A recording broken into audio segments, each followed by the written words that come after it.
Good afternoon, everyone, and welcome to the Center for the Less Good Idea and to the last day of our Season 7. We are very happy that, we've been able to do this season after about 18 months. The season was curated by myself and William, who unfortunately can't be with here today. He's got other engagements. And enjoy the shows. Today, what you're going to watch is our program 1B and 2B, which is the responses of, the artists to the provocation of what of text. So enjoy, and we'll have a break after the first program, and then we'll come back for the second program, and then later on come for our guest performance, Milk and Honey Revisited. Thank you and enjoy.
Two, space, whom, space, eat, space, mail, space,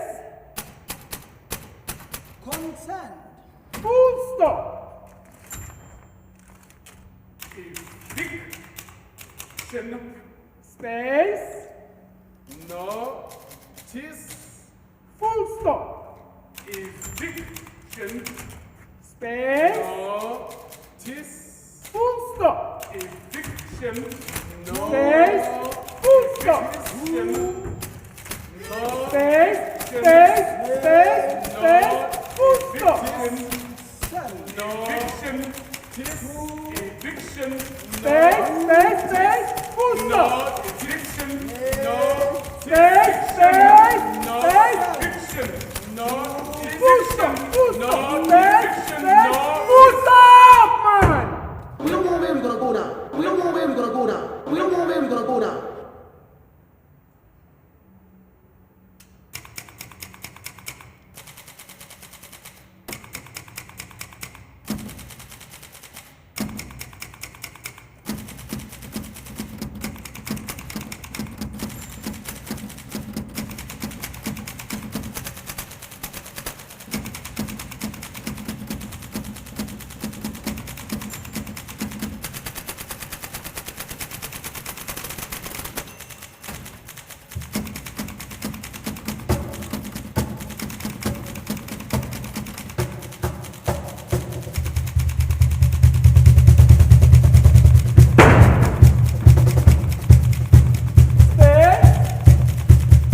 vacate the building. Why you say vacate? Because we are the owners of this building.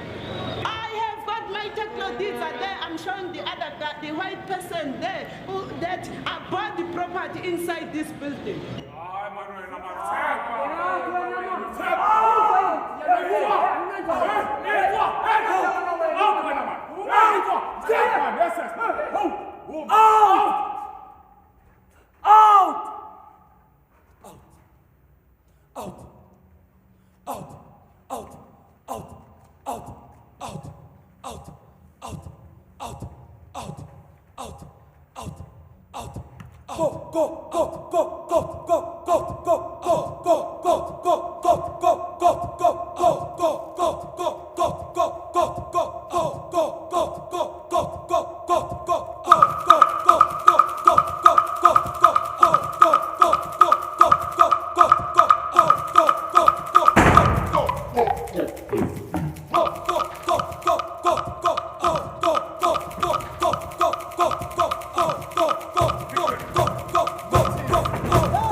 We are staying, hoping that we will be able to farm again. Where we want to take our stuff and go and put. Where we want to take our stuff and go and put. Where we want to take our stuff and go and put.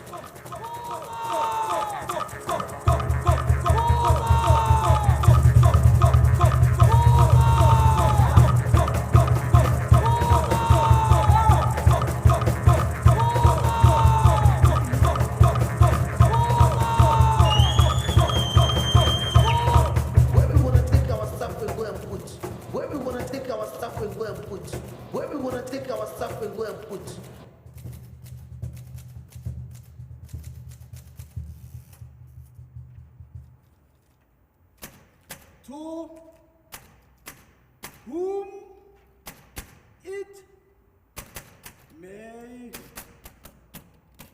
concern. Full stop.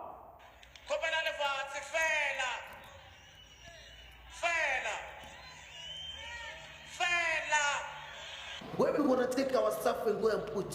Where we wanna take our stuff and go and put? Where we wanna take our stuff and go and put?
Susan! Susan!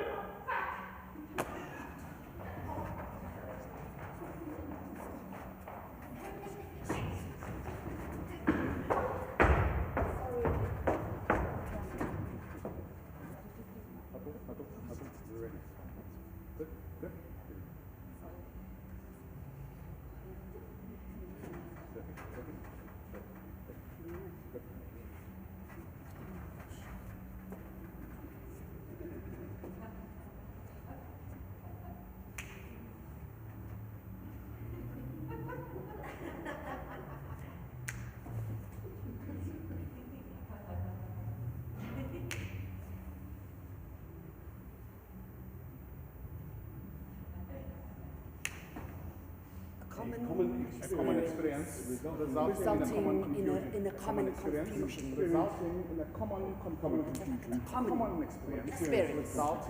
Resulting in a common confusion. It's a common experience resulting in a common experience resulting.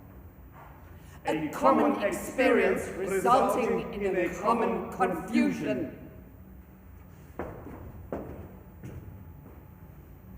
A has to transact important business with B in H. I, A, have to transact important business with B in H. I, A, am importing transactional business with H in B. No. A has to transact important business with B in H. A goes to H for a preliminary interview. A goes to H for a Preliminary. Preliminary. for a Preliminary interview with B In H. He accomplishes his journey there in 10 minutes. And the journey back, the same time. On his return, boasts to his family of his speedy expedition. What? 10 minutes. 10 minutes. 10 minutes. 10 minutes. 10 10 minutes. 10. Okay. Okay. Next day, A goes again to H, this time to settle his business finally. Finally. As this, by all appearances, will require several hours. Why? The business. As this business will require several hours by all appearances, A leaves very early in the morning. A tie, a fly, a briefcase. But although all the surrounding circumstances are exactly the same, at least in A's estimation, this time it takes him 10 hours to reach H. 10 hours? Yes, 10 hours. It's what he wrote. No, it's what he wrote. Go with it. 10 hours. 10 minutes. Can you believe it? 10 hours. So confusing. 10 hours. Yes, Losing everybody. 10 hours. What, just like this, 10 hours. So, forever. 10 hours.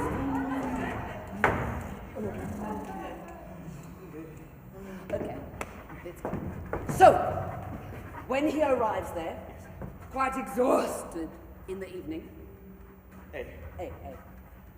is informed that B, annoyed at his absence, has left half an hour before to go to A's village. B is annoyed. And that they must have passed each other on the road. A is advised to wait. But in his anxiety about his business, he sets off at once and hurries home.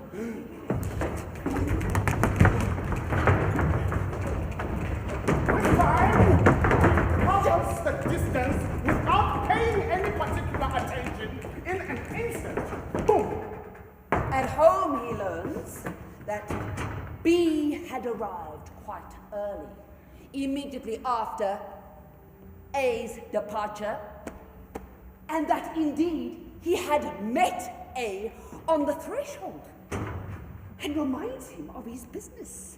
But A replies he has no time to spare. He must go at once. In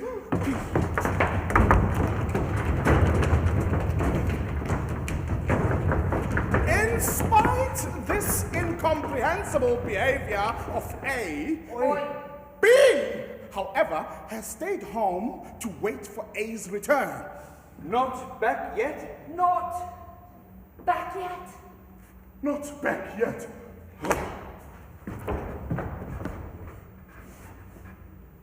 It is true, he had asked several times whether A was not back yet, but he was still sitting up in A's room. Oh, B's waiting. B's been waiting. He's waiting. Overjoyed at the opportunity of seeing B at once and explaining everything to him, A rushes upstairs. He's almost at the top. When he stumbles, he twists a sinew. And almost fainting with the pain, incapable of even uttering a cry, only able to moan faintly in the darkness. Hey, here's B. Impossible to tell whether at a great distance or quite near him, stumping down the stairs in a violent rage and vanishing for good.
Matilda.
Matilda.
Matilda?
Matilda.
Matilda.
Matilda.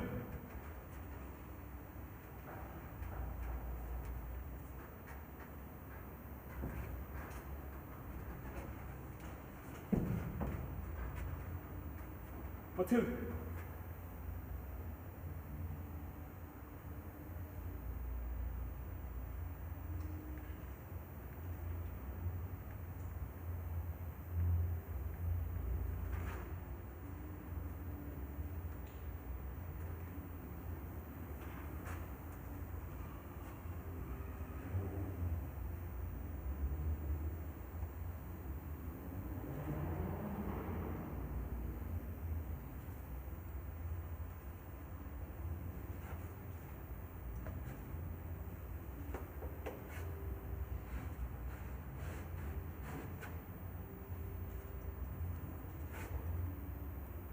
Tilly.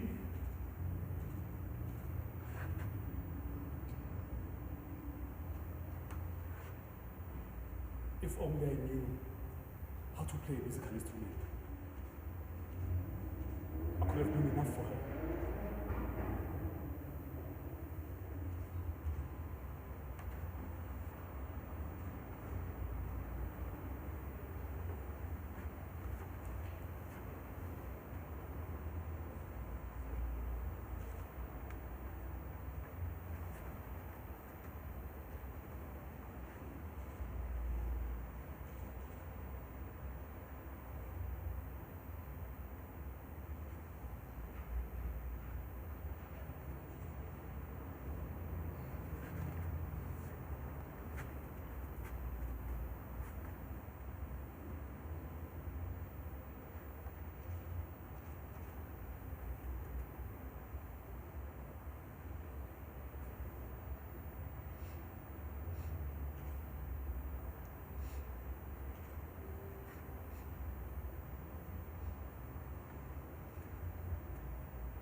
Sorry. Sorry.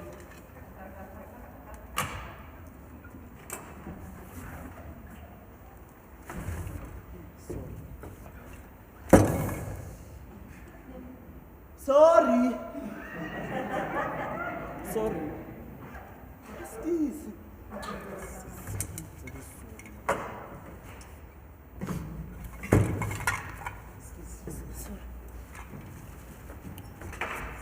Sorry.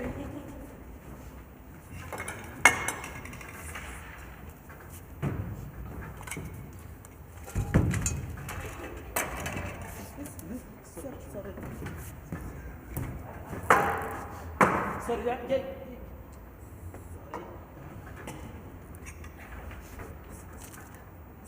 When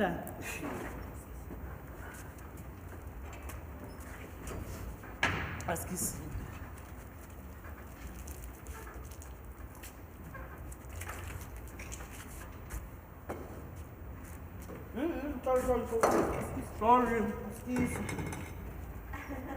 Sorry.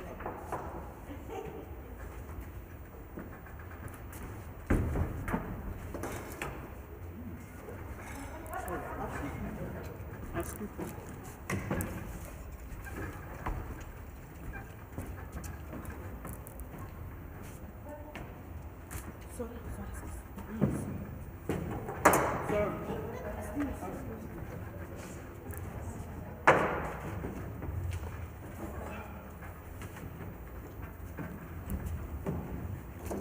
Sorry. Sorry. Sorry? Askies. Oh. Sorry.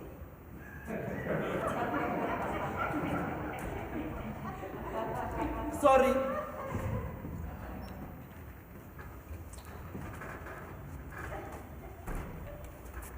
Wena. Wena. Wena. Askies. No, I'm sorry. Oh.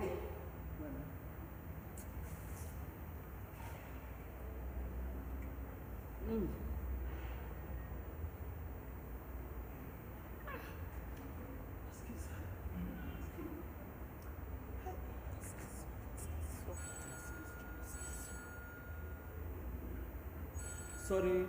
Sorry. Askies. Sorry.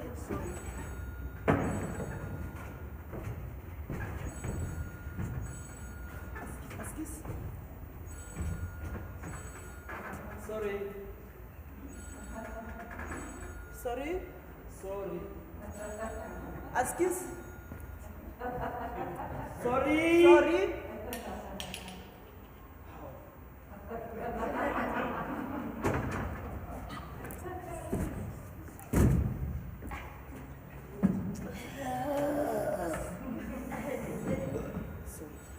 Askies. Sorry. Sorry.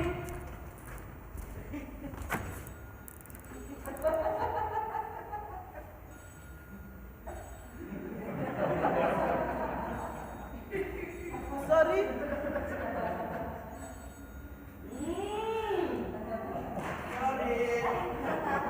Oh, sorry. Askies, sorry. sorry. Askies, man. Askies. Buena.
Chami? Askies. Okay, sorry. Askies.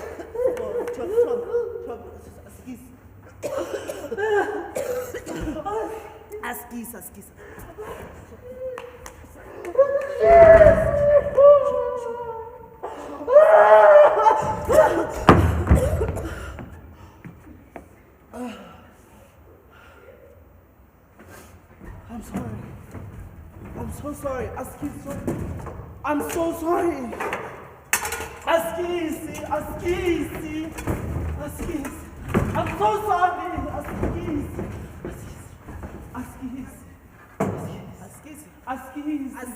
Askies. I'm so sorry.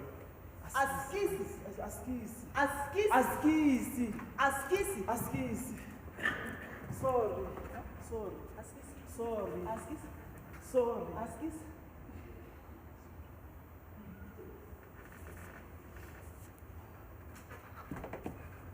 I'm sorry. I'm so sorry.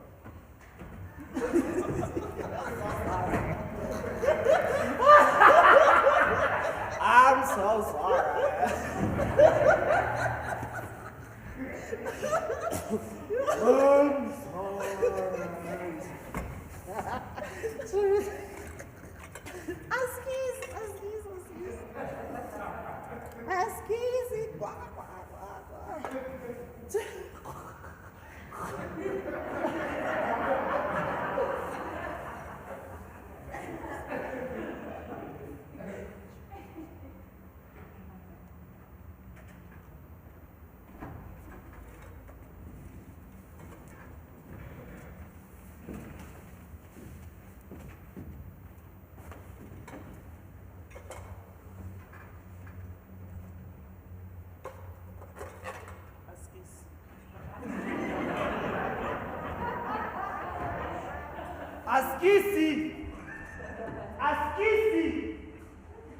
Askies.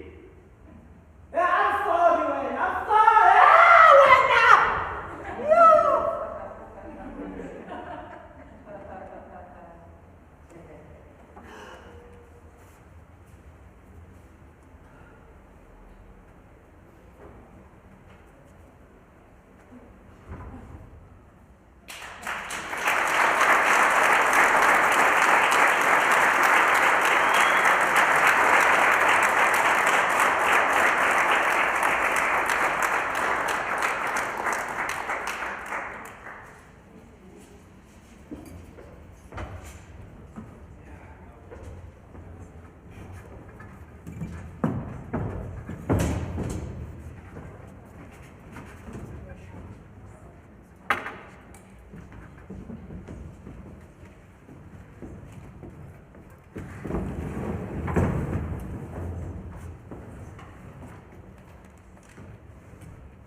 At the time, the Pigeon affair overtook him, unhinging his life from one day to the next.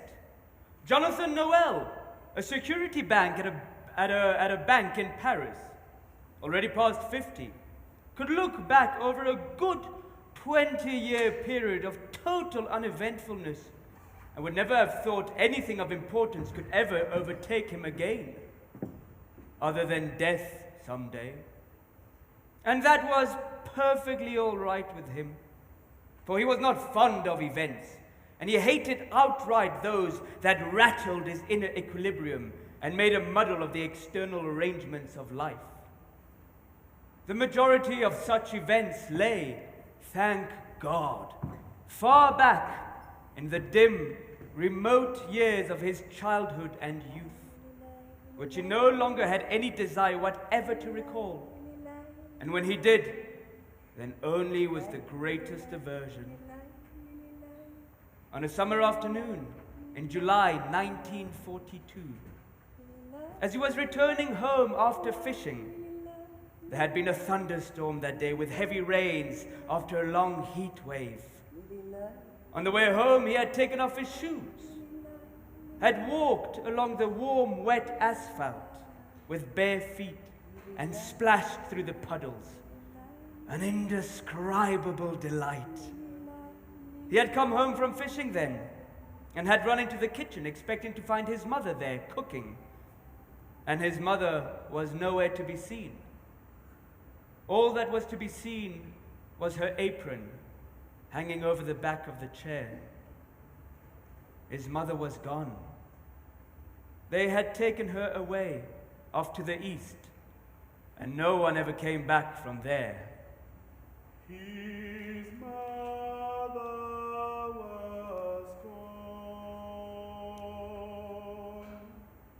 His mother was gone. His mother was. No one ever came back from the east. No one ever came back from the east. Jonathan Noel came to the conclusion that you cannot depend on strangers, and that you can live in peace only if you keep them at arm's length. And all that was to be seen was her apron hanging over the back of her chair. That was the state of things when, in August 1984, on a Friday morning, the affair with the Pigeon occurred. I had almost set foot across the threshold, had already raised my foot, my left. My leg was in the act of stepping when I saw it. It was crouched there with red taloned feet on the oxblood tiles of the hall and in sleek blue-grey plumage. The pigeon. It had laid its head to one side and was glaring at me with its left eye. This eye, a small circular disc, brown with a black center, was dreadful to behold. It was like a button sewn on to the feathers of the head, lashless, browless, quite naked, turned quite shamelessly to the world and monstrously open. At the same time, however, there was something guarded and devious in that eye. And yet, likewise, it seemed to be neither open nor guarded, but rather quite simply lifeless. Like the lens of a camera that swallows all external light and allows nothing to shine back out of its interior. No luster, no shimmer, no thing of anything alive lay in that eye.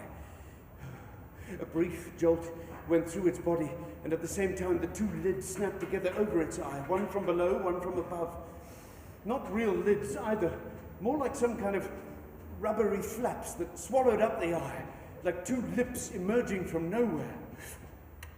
It was an eye without sight, and it glared at me. It was an eye without sight. It was an eye without sight. It was an eye without sight. And it glared at Jonathan! His first thought is that he would suffer a heart attack, or a stroke, or at least blackout. But nothing of that sort occurred. No, instead, a riotous mass of the most random terrors whirled about in his brain like a swarm of black ravens. And in his head there was a screaming and a fluttering, and it croaked. You've had it! You will die, Jonathan! Your whole life has been a lie! You've been upended by a pigeon! A pigeon! A pigeon! Oh, I must kill it. But I can't kill it. I can't kill a fly. Oh, yes, a fly I can manage. Or a mosquito. Or a little bug. But never something warm-blooded. Some warm-blooded creature like a pigeon that weighs a pound. I'd gun down a human being first. Bang, bang. That's fast. Just leaves a little hole, about 1/4 of an inch thick. That's clean and it's permissible. Article 1 of the Regulations for Armed Security Personnel. It's required, in fact. Not a soul blames you if you shoot down a person. Just the opposite. But a pigeon? How do you shoot down a pigeon? It flutters around, the pigeon does, so you can easily miss. It's a gross misdemeanor to shoot at a pigeon. It's forbidden. That leads to confiscation of your service weapon, to loss of your job. You end up in prison if you shoot at a pigeon. I can't kill it. But I can't live with it either. No human being can go on living in the same house with a pigeon. A pigeon is the epitome of chaos and anarchy. A pigeon that whizzes around unpredictably, that sets its claws in you, that picks at your eyes. A pigeon that never stops soiling and spreading the filth and havoc of bacteria and meningitis virus. That doesn't stay alone. One pigeon lures other pigeons. That leads to sexual intercourse. And they breed at a frantic pace. A host of pigeons will lay siege. I won't be able to leave my room. We'll have to starve. We'll have to suffocate in my own excrement. We'll have to throw myself out the window and lie there smashed on the pavement. No, I'm too much of a coward. I'll stay locked up in my room and scream for help. scream for the fire brigade, for them to come with ladders and rescue me from a pigeon. From a pigeon!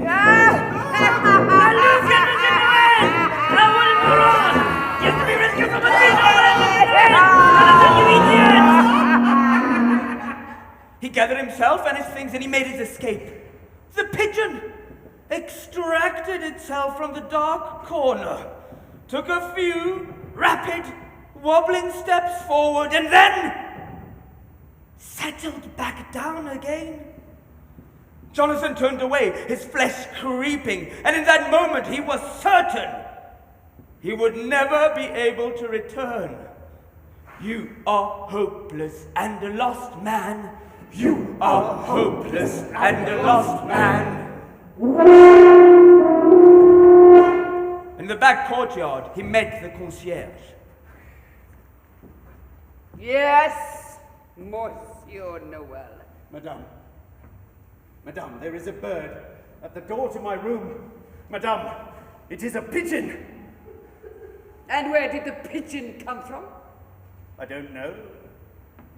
Well, someone will simply have to chase the pigeon off again. Yes?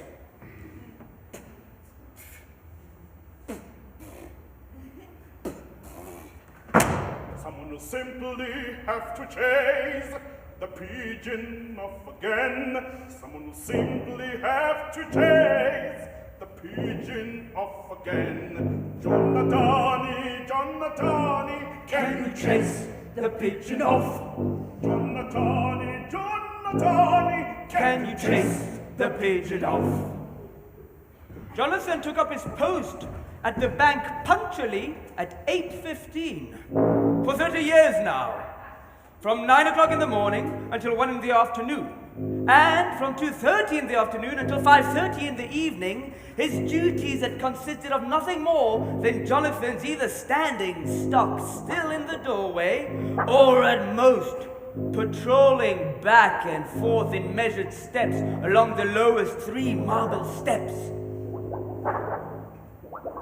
By the time I retire, I will have spent 75,000 hours standing on these 3 marble steps.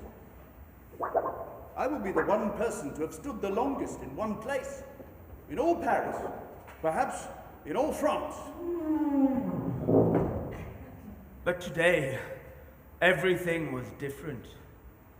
It was as if the air were wavering in the heat today, and all the women seemed to be wearing garish clothes today.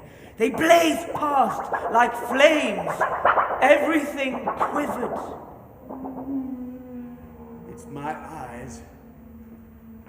I've turned short-sighted during the night. I need glasses. Maybe what I'm suffering from isn't classic short-sightedness at all, but something that could in fact no longer be cured by glasses. A cataract. Glaucoma. A torn retina. Cancer of the eye. A tumor in my brain pressing down on my optic nerve.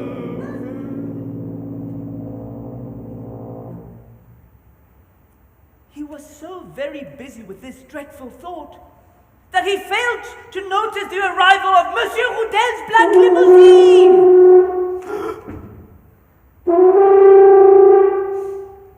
You missed Monsieur Roudel's limousine. You missed Monsieur Roudel's limousine. Shit. Sweat was running in streams from his brow, and for a few seconds he closed his eyes. He felt so very ashamed of himself. What a fool! What an idiot!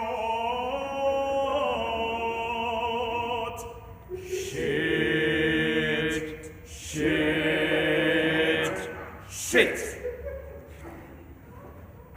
During the midday break, he walked over to the small park in front of the Bon Marché department store. He sat down on a bench and ate. 2 benches away squatted a clochard, his rear turned towards Jonathan, totally exposed. What could be more miserable than having to bear your rear end in public and shit in the street? And in the city with its teeming masses, where it's never really dark. In the city, nothing but a good lock and bolt helps you distance yourself from other people. If I could not close the door behind me to take a shit in the city, even if it was just the door to a shared toilet, if this one most essential freedom was taken from me, the freedom, that is, to withdraw from other people when necessity calls, then all other freedoms are worthless. Then life has no more meaning. Then it is better to be dead.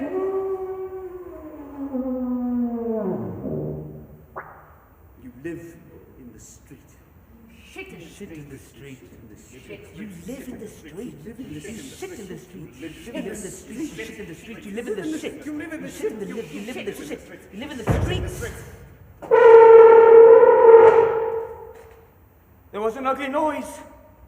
A loud rip. And across the skin of his left thigh, he felt the stroke of a draught that bespoke an unchecked invasion of air from the outside. In point of fact, it seemed to him as if he had been wounded, as if the gaping hole was not just in his trousers, but in his own flesh. You must take action at once. You must do something right away to close up this hole, or you are lost. And even as he asked himself what action he should take, he knew the answer. The grocery department of the Bon Marché. This the seamstress. This woman would help him. She has to help me. May I help you? There is a hole, madame. Madame Topel. Let the glance of her giant eyes wander down, Jonathan, to find the hole at his thigh, and bend forward to inspect it. Well? No problem. We may have to put a little seam underneath, and a little seam. Another seam will show. But that makes no difference at all. A little seam makes no difference at all. Who would ever look at such an obscure spot? So, you can help me, madame. You can take care of it. No problem. Oh, thank you, madame. You have saved me great embarrassment. I have only 10 minutes left. Can you take care of it right away? I mean, here, now, without delay. Yes, monsieur. You bring your trousers in on Friday, and they'll be ready for you in 3 weeks. In 3 weeks? Yes, monsieur. In 3 weeks. Cannot depend on people. Trousers will be ready. In 3 short weeks. In 3 whole weeks. Trousers will be ready. Cannot depend on people. Trousers will be ready. In 3 short weeks. In 3 weeks. Trousers will be ready. He went back to work. To cover the taped spot on his thigh, he was forced to set his legs in the straddle position he hated. And he noticed how this caused his spine to arch out and his neck to sink down between his shoulders. His clothes stuck to him. He did not want to scratch. No, he wanted to suffer now. The self-loathing dammed up inside him, spilled out and gushed out of glaring eyes that grew grimmer, angrier beneath the brim of his cap. Filthy pigs! Hooligans! Good-for-nothing, stupid young waiters, babbling and grinning and smirking. Doltish tourists, flitting about dressed in their summer blouses and straw hats and sunglasses, guzzling overpriced drinks to refresh themselves, while other people earned a living by the sweat of their brow, standing. And the drivers in their stinking tin crates, fouling the air. Doesn't it stink badly enough already? Doesn't the blazing heat from up there make things hot enough? You have to use the last bit of breathable air, suck it into your engines, burn it up, and blow it back out again, mixed with poison and soot and hot fumes, into the noses of respectable citizens. I ought to wipe you out. Yes, I should. Every single one of you, get rid of you. Oh, I could pull out my pistol and let loose, right into the coffee shop. Smack through its glass windows till there was nothing but crashing and tinkling. Right into the middle of the ruck of cars. Or into the air. Yes, into the heavens, into the hot sky, into the horrible, oppressive miserable pigeon, blue-grey sky, bursting it, sending the leaden lid smashing down and pulverizing everything, burying all of it, the whole miserable, loud, stinking world. But then, as he returned to his fixed position, this flame of anger, this last flash of individuality, died within him. Dead round windows, his eyes no longer his own. Monsieur Noel, with no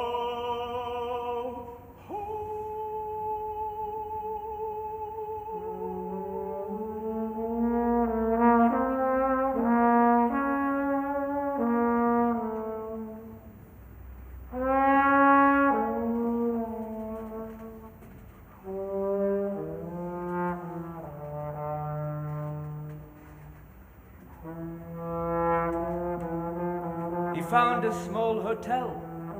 He demanded their cheapest room. He took it, sight unseen. The hotel room was even smaller than his room. The room had the outline of a coffin, nor was it much roomier than a coffin.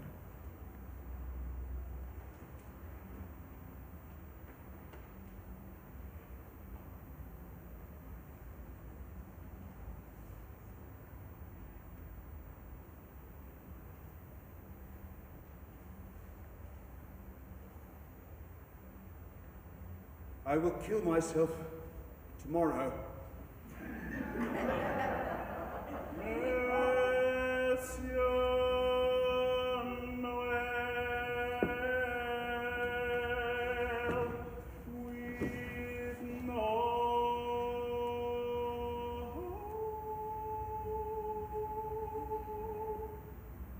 That night, there was a thunderstorm.